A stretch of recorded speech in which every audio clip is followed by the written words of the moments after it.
Hi friends, welcome back to my channel. അപ്പൊ ഇന്ന് ഞാൻ ഉണ്ടാക്കാൻ പോകുന്നത് നല്ല കിടിലും ടേസ്റ്റിലുള്ള ഒരു ബീഫ് കറിയാണ് കേട്ടോ. നമുക്ക് ചപ്പാത്തിന്റെ കൂടെയും അപ്പത്തിന്റെ കൂടെയും ചോറിന്റെ കൂടെ ഒക്കെ കഴിക്കാൻ പറ്റിയിട്ടുള്ള നല്ല ടേസ്റ്റ് ആയിട്ടുള്ള ഒരു ബീഫ് കറിയാണ്. അപ്പൊ എല്ലാവരും വീഡിയോ സ്കിപ്പ് ചെയ്യാതെ തന്നെ കാണാൻ ശ്രദ്ധിക്കണേ, എന്നാലേ എന്തിലും എന്തൊക്കെ ഇൻഗ്രീഡിയൻസ് ചേർക്കണം നിങ്ങൾക്ക് മനസ്സിലാവുള്ളൂ. അപ്പൊ നമുക്ക് വീഡിയോയിലേക്ക് പോകാം. അപ്പൊ ഞാനിതാ ഒരു മിക്സിയുടെ ജാറിലേക്ക് 2 ടേബിൾ സ്പൂൺ കുരുമുളകും ഇട്ട് കൊടുക്കുന്നുണ്ട്. പിന്നെ ഇതാ 1 ടേബിൾ സ്പൂൺ വലിയ ജീരകം, 10 ഏലക്കയും 2 വറ്റൽമുളക് കൂടി ഇട്ട് കൊടുക്കുന്നുണ്ട് കേട്ടോ. ഇതെല്ലാം കൂടി ഇതുപോലെ ഒന്നും ക്രഷ് ചെയ്തെടുത്തിട്ടുണ്ട്. കുറെ പൊടിഞ്ഞു പോകുന്നു വേണ്ടിട്ട് അതാ ഇതുപോലെ ഒന്ന് ക്രഷ് ചെയ്ത് എടുത്താൽ മാത്രം മതിയെ. നമുക്കത് മാറ്റി വെക്കാം. ഞാനിതാ അവിടെ ബീഫ് കറി കുക്കറിലാണ് ഉണ്ടാക്കിയെടുക്കുന്നത്. അപ്പൊ ഞാൻ എന്താ കുക്കർ ഒന്ന് അടുപ്പത്ത് വെച്ച് കൊടുത്തിട്ടുണ്ട്. ഇതിലേക്ക് ഒരു 3 ടേബിൾ സ്പൂൺ വെളിച്ചെണ്ണ ഒഴിച്ചു കൊടുത്തിട്ടുണ്ട്. വെളിച്ചെണ്ണ നന്നായിട്ടും ചൂടായതിനു ശേഷം ഇതിലേക്ക് 4 കഷ്ണം പട്ട ഇട്ട് കൊടുക്കുന്നുണ്ട്. പിന്നെ ഇതാ 6 ഗ്രാമ്പ് കൂടി ഇട്ട് കൊടുക്കുന്നുണ്ട്. ഇതെല്ലാം കൂടി നന്നാക്കി ഒന്ന് മെൽറ്റ് ആക്കിയിട്ട് എടുക്കുന്നുണ്ട്. അപ്പൊ ഇത് നമ്മളെ സ്പൈസസ് ഒക്കെ ഒന്ന് മെൽറ്റ് ആയി കിട്ടിയിട്ടുണ്ട്. ഇനി ഇതിലേക്ക് 2 മീഡിയം സൈസ് വലുപ്പത്തിലുള്ള സവാള ഇതുപോലെ നീളത്തിൽ ഒന്ന് അരിഞ്ഞു വെച്ചിട്ടുള്ളതാണ്, അതും കൂടി ഇട്ട് കൊടുക്കുന്നുണ്ട്. പിന്നെ സവാള വേഗത്തിൽ ഒന്ന് വഴന്ന് കിട്ടാൻ വേണ്ടിയിട്ട് പാകത്തിന് ഉപ്പും കൂടി ഇട്ട് കൊടുത്തിട്ടുണ്ട്. ഇതെല്ലാം കൂടി നന്നായിട്ടൊന്ന് വഴറ്റിയെടുക്കട്ടോ. സവാള കുറേ വഴന്ന് കിട്ടുന്നു വേണ്ടേ. സവാളിന്റെ കളറ് ചെറുതായിട്ടൊന്ന് മാറി കിട്ടിയാൽ മാത്രം മതി കേട്ടോ. അപ്പൊ ഞാൻ എന്താ സവാള ഇതുപോലെ ഒന്ന് വഴറ്റിയെടുത്തിട്ടുണ്ട്. അതുപോലെ കളറ് മാറി കിട്ടിയാൽ മതിയേ. നമുക്ക് തീയൊന്ന് ഓഫ് ചെയ്ത് കൊടുക്കാം. അപ്പൊ ഞാൻ തീ ഓഫ് ചെയ്ത് കൊടുത്തിട്ടുണ്ട്. ഇതിലേക്ക് ഞാനിതാ 1 കിലോ ബീഫാണ് എടുത്തിട്ടുള്ളത്. ബീഫ് നന്നാക്കി കഴുകിയതിന് ശേഷം വെള്ളമൊക്കെ ഒന്ന് ഊറ്റി കളഞ്ഞിട്ടുള്ളതാണ്. അത് കുക്കറിലേക്ക് ഇട്ട് കൊടുക്കുന്നുണ്ട്. എല്ലോട് കൂടിയിട്ടുള്ള ബീഫിനാണ് കേട്ടോ ഞാൻ എടുത്തിട്ടുള്ളത്. ബീഫത്ത് വെള്ളമൊക്കെ നന്നായിട്ട് ഊറ്റി കളഞ്ഞിട്ടുള്ളതാണ്.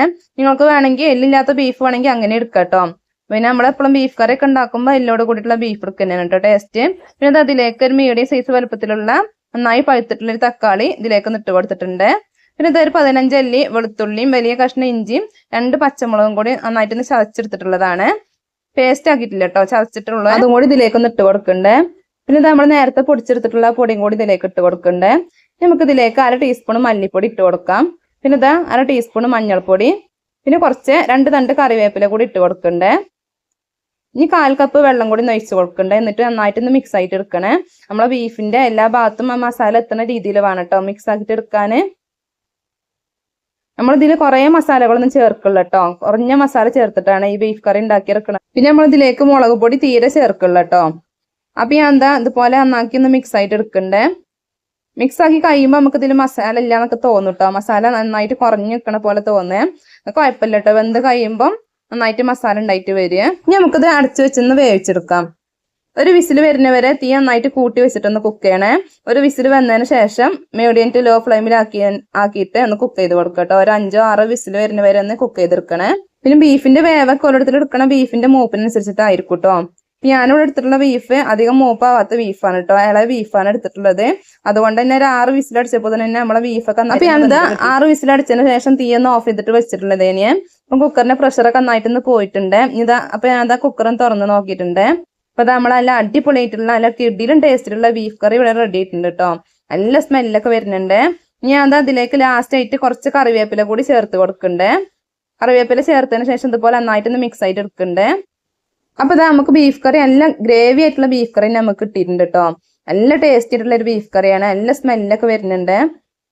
നമുക്ക് അപ്പത്തിന്റെ കൂടെയും ചപ്പാത്തിന്റെ കൂടെയും ചോറിന്റെ കൂടെ ഒക്കെ കഴിക്കാൻ പറ്റിയിട്ടുള്ള ഒരു അടിപൊളിയായിട്ടുള്ള ബീഫ് കറിയാണ്. അതുപോലെ തന്നെ നമ്മൾ ഇതിൽ കൂടുതൽ മസാലകളൊന്നും ചേർക്കാത്തതുകൊണ്ട് തന്നെ ഒരു പ്രത്യേക ടേസ്റ്റ് ആണ് കേട്ടോ ഇതിന്. നമുക്ക് വളരെ ഈസി ആയിട്ട് വളരെ വേഗത്തിൽ ഉണ്ടാക്കിയെടുക്കാൻ പറ്റിയിട്ടുള്ള ഒരു ബീഫ് കറിയാണ് കേട്ടോ ഞാൻ ഇവിടെ കാണിച്ചിട്ടുള്ളത്. അപ്പൊ എല്ലാവർക്കും ഇന്നത്തെ നമ്മളെ ബീഫ് കറിന്റെ വീഡിയോ ഇഷ്ടമായിട്ടുണ്ടാവും എന്ന് വിചാരിക്കുന്നു. ഇഷ്ടമാണെങ്കിൽ എല്ലാവരും ലൈക്ക് ഒക്കെ ഒന്ന് ചെയ്യണേ. അതുപോലെ തന്നെ നിങ്ങളെ ഫ്രണ്ട്സിനൊക്കെ ഒന്ന് ഷെയർ ചെയ്ത് കൊടുക്കണേ. അതുപോലെ തന്നെ നമ്മളെ ചാനൽ ആദ്യമായിട്ട് കാണുന്ന ഏതെങ്കിലും കൂട്ടുകാരുണ്ടെങ്കിൽ ഒന്ന് സബ്സ്ക്രൈബും കൂടി ചെയ്യണേ. അതിന്റെ തൊട്ടടുത്തുള്ള കുഞ്ഞു ബെല്ലൈക്കണും കൂടെ അമർത്തി ഓളൊന്ന് പ്രസ് ചെയ്യുകയാണെങ്കിൽ ഞാൻ ഇടുന്ന എല്ലാ വീഡിയോസും നോട്ടിഫിക്കേഷൻ ആയിട്ട് നിങ്ങൾക്ക് ലഭിക്കുന്നതാണ്. അപ്പൊ മറ്റൊരു വീഡിയോയുമായി വീണ്ടും വരാം. അസ്സലാമു അലൈക്കും.